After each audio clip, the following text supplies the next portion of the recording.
சிவபிரியன்ட்ட பேசிட்டு சென்றாம உங்கள்கிட்ட வரேன். எப்படி பார்க்குறீங்க? தமிழ்நாடு முழுக்க பயணம் முடிச்சுட்டு வந்திருக்கிறீங்க சிவபிரியன், எப்படி பார்க்கலாம் அந்த விஷயம்? அரவிந்தும் இதையாவும் சொன்னதில் அந்த விஜய் ஃபேக்டர் அப்படிங்கிறது நீங்கள் எங்கேயுமே டிஸ்கவுண்ட் பண்ண முடியாது. அதிமுக நீங்கள் ஒரு ட்ராவல் பண்ணிங்கன்னா ஒரு ஜேர்னலிஸ்ட்டாக உங்களுக்கு தெரியும், அதிமுக திமுக அப்படிங்கிற வார்த்தை உங்களோட சேர்ந்து பயணிக்கும். அந்த மாதிரி அந்த வார்த்தையோடு சேர்ந்து தாவேக்கா விஜய் அப்படிங்கிற வார்த்தையும் உங்களோட சேர்ந்து பயணிக்குது.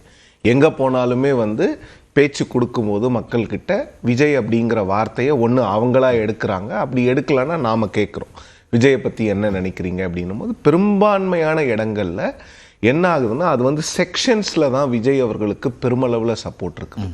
இப்போ அந்த 18லேருந்து 25 வயசுக்குள்ள அந்த இளைஞர்கள் மத்தியிலையும் அந்த வயசுக்கான பெண்கள் மத்தியிலையும் அந்த சப்போர்ட் பேஸ் ரொம்ப அதிகமாக இருக்குது. இன்னொன்று, அது எல்லாமே போலரைஸ்டாக இருக்குது. விஜய்க்கு சப்போர்ட் பண்ணுறாங்கன்னா கண்மூடித்தனமாக சப்போர்ட் பண்ணுறாங்க, விஜயை எதிர்க்கிறாங்கன்னா அவங்களும் கண்மூடித்தனமாக சப்போர்ட் பண்ணுறாங்க. ரெண்டு பேர்கிட்டையுமே ப்ராப்பரான ஆர்கியூமெண்ட்ஸ் ஏன் சப்போர்ட் பண்ணுறோன்னும் இல்லை, ஏன் சப்போர்ட் பண்ணலைங்கிறதும் இல்லை. பட் கோயம்புத்தூர் போன்ற நகரங்களில் விஜயோட கொள்கைகள் என்ன அப்படிங்கிற கேள்விகள் இளைஞர்களே கேட்டாங்க. நான் அதை ரிப்போர்ட்டர்ஸ் டைரியாக எழுதியிருக்கேன், பப்ளிஷ் ஆகும். அப்போ கொஞ்சம் பக்கத்தில் போய் ஒரு செமி அர்பன் ஏரியாவில் கேட்டிங்கன்னா கொள்கைலாம் பரவாயில்ல சார், நாங்கள் மாற்றத்துக்காக ஓட்டு போடணும்னு நினைக்கிறோம், கொள்கை இல்லைனாலும் பரவாயில்ல பார்த்துக்கலாம், அப்படியே கொஞ்சம் கொஞ்சமாக கற்றுப்பாங்க அப்படிங்கிற மாதிரி வருது.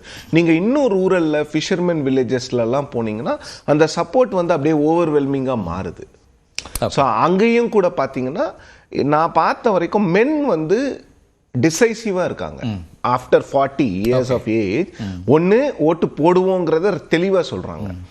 ஃபிஷர்மேன் வில்லேஜஸ்லாம் விஜய்க்கு தான் சார் ஓட்டு போடுவோம், நாங்கள் எம்ஜிஆருக்கு போட்டோம், அதுக்கப்புறம் கொஞ்சம் சீமானுக்கு மாறினோம், இப்போ விஜய்க்கு போடுவோம்னு மென் ரொம்ப டெசிசிவாக பேசுகிறாங்க. பட் விமென் கிட்ட போனீங்கன்னா அந்த ஒரு ஆசிலேஷன் நீங்கள் பார்க்க முடியுது.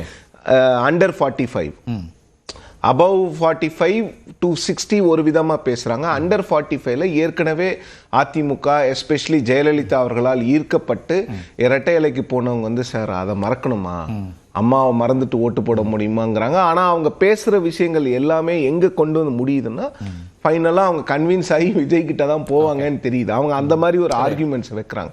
பட் 60 above அந்த சிம்பிளுக்கான அஃபினிட்டி இல்லை. இந்த 45 to 6 அண்டர் 45 ஒரு ஆசிலேஷன் இருக்காங்க. 45 to 60 ஓரளவுக்கு போடணும்னு நினைக்கிறவங்க போட்டுறாங்க. 60 above அந்த சிம்பிள் அஃபினிட்டி இன்னும் போகவே இல்லை. அது சூரியனா இருக்கலாம், அது இலையா இருக்கலாம்.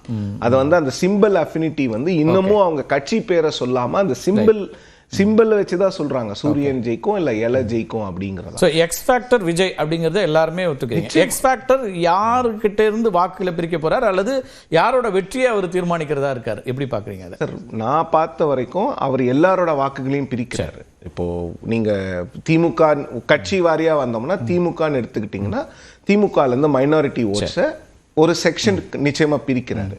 அதே மாதிரி தலித் ஓட்ஸை ஒரு செக்ஷனில் நார்த் தமிழ்நாடு ப்ளஸ் எங்கெங்கே அவங்க பாக்கெட்ஸில் அதிகமாக இருக்கவங்க அங்கெல்லாம் பிரிக்கிறாங்க. பட் இதில் எனக்கு ஒரு இது எவ்வளோ பேர் இந்த அனாலிசிஸ் ஏற்றுப்பாங்கன்னு தெரியல. நான் என்ன நினைக்கிறேன்னா திமுக கிட்டேருந்து அவர் பிரிக்கிற வாக்குகள் பெரும்பாலும் ஆர்கனைஸ்டான வாக்குகள். இப்போ நீங்கள் மைனாரிட்டிஸ்ன்னு எடுத்துக்கிட்டிங்கன்னா அது ஒரு ஆர்கனைஸ்டான செக்ஷன்.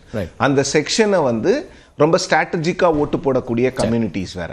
அவங்க இப்போ சொன்ன மாதிரி சர்ச்சில் நேற்று நிறைய சர்ச்சில் சென்னையிலலாம் அனௌன்ஸ் பண்ணிட்டாங்க மத சார்பற்ற கட்சிகளுக்கு ஓட்டு போடுங்க அப்படின்னும் போது நீங்கள் புரிஞ்சுக்கோங்கிற மாதிரி நிறைய சர்ச்சில் எனக்கு என்னுடைய கிறிஸ்டியன் ஃப்ரெண்ட்ஸ் எல்லாம் சொல்கிறாங்க. ஸோ அப்போ அந்த ஆர்கனைஸ்டு ஓட் பேங்கை டிஎம்கே கோர்ட் பண்ணிக்கிட்டே இருக்கிறாங்க.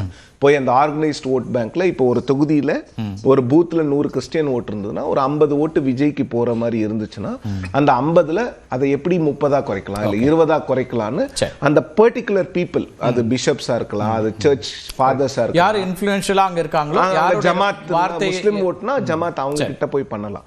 பட் ஏடிஎம்கேக்கு பிரச்சனை எங்கே வருதுன்னா விஜய் எடுக்கிறது anti incumbency plus anti DMK oats.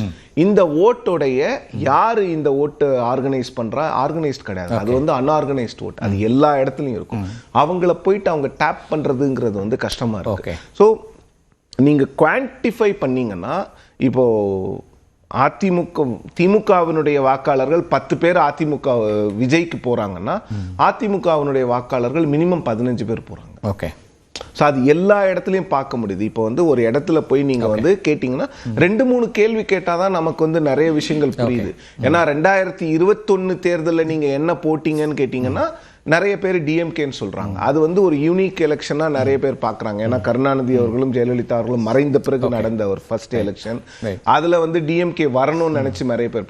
But நீங்கள் பின்னோக்கி இன்னொரு கேள்வி 2016 நீங்கள் யாருக்கு போட்டீங்கன்னு கேட்டால் அம்மா இருக்கிற வரையும் அவங்களுக்கு தான் போட்டேன்னு சொல்லும் போது அப்போ அது ட்ரெடிஷ்னலாக அது ஏடிஎம்கே ஓட்டாக தானே நம்ம எடுத்துக்க முடியும். இப்போ ஓவரால் என்ன பிக்சர் உங்களுக்கு என்ன கிடைக்குது? நீங்க டிராவல் ஓவரால் பிக்சர் வந்து அது பெருசா சேஞ்ச் ஆகலன்னு நினைக்கிறேன். அது டிஎம்கேக்கு ஒரு ஸ்லைட் எட்ஜ் இருக்கு. ஏடிஎம்கே வந்து நிறைய இடங்கள் அந்த கேம்பெயின் மூலமா அவங்க வந்து ஒரு பெர்செப்ஷனை கிரியேட் பண்றாங்க, ரீச் அவுட் பண்றாங்க. பட் அவங்களால வந்து ஒரு நெக் டு நெக் ஃபைட் கொடுக்க முடியுது. ஓகே. திமுக வெர்சஸ் அதிமுக வெர்சஸ் தாவேகா தான் பொதுவா தமிழ்நாட்டில் இருக்கக்கூடிய கரம். இப்ப பெரம்பூர் போன்ற தொகுதிகளில், சென்னையிலலாம் பெரம்பூர் போன்ற தொகுதி பாத்தீங்கன்னா திமுக வெர்சஸ் தாவேகாவா மாறுது.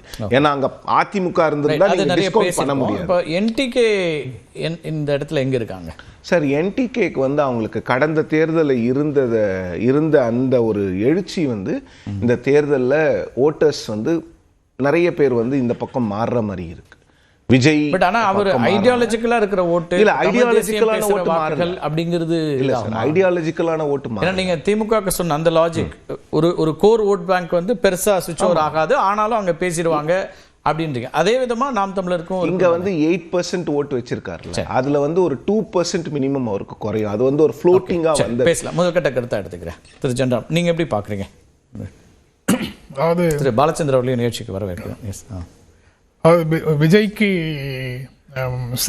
நகர்ப்புறங்கள்ல குறிப்பாக சென்னையில அதிகமான செல்வாக்கு இருக்கு அப்படின்னு சொல்றது ஓகே. ஆனா அது வந்து ஆன்டி டிஎம்கே ஓட்டு, ஆன்டி இன்கம்பன்சி ஓட்டு அப்படின்னு சொன்னா திரும்பவும் மொத்தமாக அது அதிமுகவுக்கு போக வேண்டிய வாக்குகளாகத்தான் நிக்குது, அல்லது நாம் தமிழருக்கு போக வேண்டிய வாக்குகளாக தான் இருக்கு. ஏற்கனவே அது திமுகவுக்கு வராத வாக்குகள் அவை.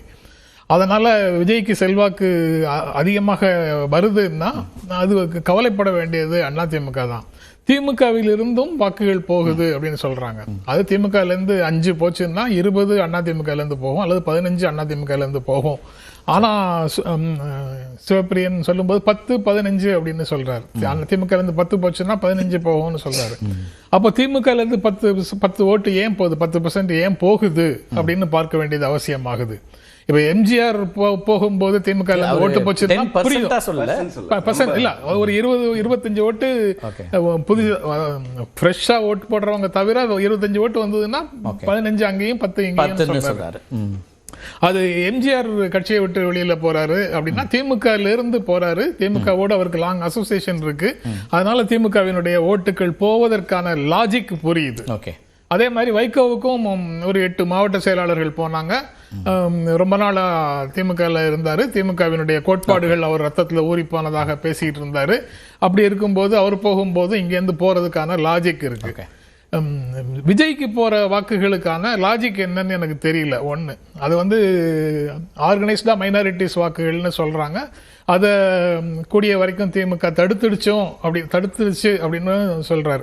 முழுக்க தடுக்க முடியாதாக இருக்கலாம், ஆனா ஓரளவுக்கு தடுத்துடுச்சுங்கிறதையும் சொல்றாரு. சண்டே மாஸ் அல்லது இதுல சொல்லப்பட்ட விஷயங்கள் அப்படிங்கிறது பரவலா செய்திகளாகவும் பார்க்கிறோம். இது எல்லாமே காமனாக தெரிகிற விஷயம். இப்ப நான் வந்து விஜய் லாங்குவேஜ்ல சொல்லணும்னா